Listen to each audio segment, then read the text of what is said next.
Ori, in my opinion at least. So I'm very excited to see how this goes.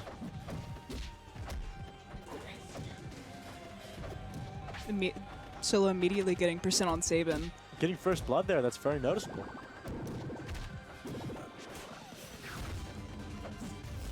Very good.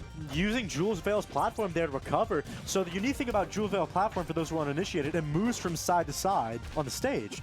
So it varies depending on recovery. And honestly, you can shift where you want to punish your opponent or bring them off stage based on how their recovery would benefit from that platform. There's a bit of strategy involved on the stage for those uninitiated. Wow.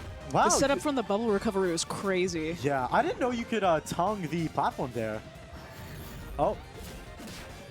Using F smash to punish an F smash. Very intuitive gameplay there from Solomon. Great punish there from Sabin. Sabin a bit at a deficit in this game. Great bubble placement there from Solomon. Honestly, not going to be enough though, as he also loses his first stock, and now we're both at 2 stocks. Now, this stock, second stock in my opinion, is arguably the most important. As I like to say, the first stock is for pretenders, the second stock is for contenders. If you in the second stock are able to, if you're able to take your opponent out of their first stock and then take them out of their second, you've got a stock lead going into the third and doing the last stock. The last stock's the most important. If you're in your last stock, you have a different mindset. You're thinking, oh man, I've got to take the opponent's second stock quickly. I have to make this even. But if you're in the second stock, you can play a bit more patiently and relax, knowing, hey, this guy's a bit behind. I think I can grind a bit more percent out of him and make my life a little easier from where we're both at 1 stock apiece. Solomon not able to recover, loses a second stock. The B reverse there, just a bit tragic for Ranno. That's how Germex lost game 3 of his first set off of a faulty B reverse. But last we're both stock at, for both of them. Yeah, we're both at last stock here. Both very good players. For those on an issue with Sabin, he's also a pre-Louisiana Scene Revival player. Very famous, not very famous, pardon, but more known for Melee. Losing, Sabin not happy with that outcome. You can see the hand raise. Now the hand's at his mouth. He's not very happy with how that ended. But Solomon taking game 1, very important in a 3-game set. Having a bit of an advantage, but both exchanging a bit of a back and forth. Could there be some technical difficulties? I don't believe so, as they're both electing to go back into game 2.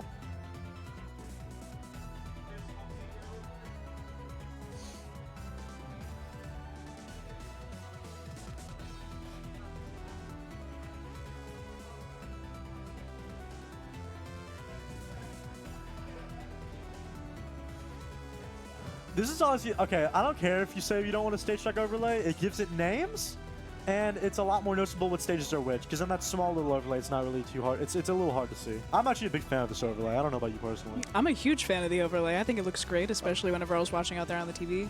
Oh, I actually haven't gotten to go outside and watch on the TV. How's it look? Looks great. Oh wow! So there is an outside TV for those who want to watch the stream at the venue.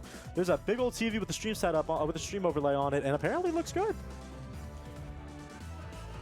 So, I'm actually not sure where Sabin's going to take this. Part of me wants to say Triple Pond, only because I believe it's going to be a little harder for Ranno to recover on that stage, where Ori has no such issue, because Ori has very good horizontal recovery with its up B.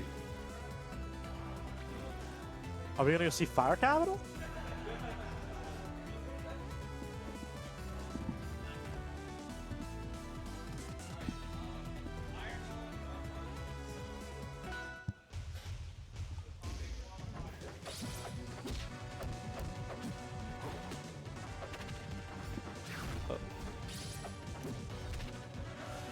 All right, overlays back, ladies and gentlemen, as we start game 1 of this, or game 2 of this set. Pardon, Lord, I'm a bit out of it, admittedly. Sabin just playing very aggressively here, both having to play honestly really aggressively with just the nature of these characters. Ori a lot more so. Ori is probably the most noticeable class can in this game. Can die at absurdly low percents, but it can also take stocks at absurdly low percents. So a bit of an even trade there for Ori. Very fast as well. Sour spot back here, not going to do much for Solomon.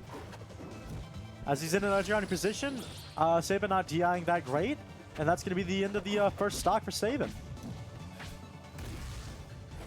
Oh, not going to be able to get the up strong follow-up. You hate to see that miss.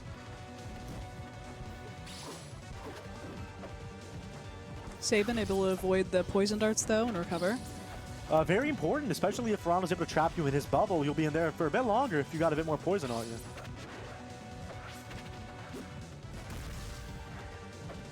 The Upstrong not going to garner much there, but just trying to get any hits he can on Solomon here, as Solomon's able to really wall Sabin out and make sure he's not able to get much of an approach. Being able to trap Solomon there on the platform, not giving him many options to play against that Ori up air, which is probably one of Ori's best moves. Hit falling, a very good tool for Ori. Being able to hit fall up air and hit fall up air repeatedly. Great DI there from Sabin, not allowing Solomon to be able to take that stock. But getting it there. This is looking like a bit of an early exit for Sabin as Solo keeps putting on the percent. Great DI there from Solo, forcing Sabin to take an up strong, which will not kill. Or it will also keep Solomon. He will not be in disadvantage with an up strong as as a ledge guarding option. But an interesting kill there. Was that an SD? Did he run out of options? I'm not sure. I think that might have been an SD.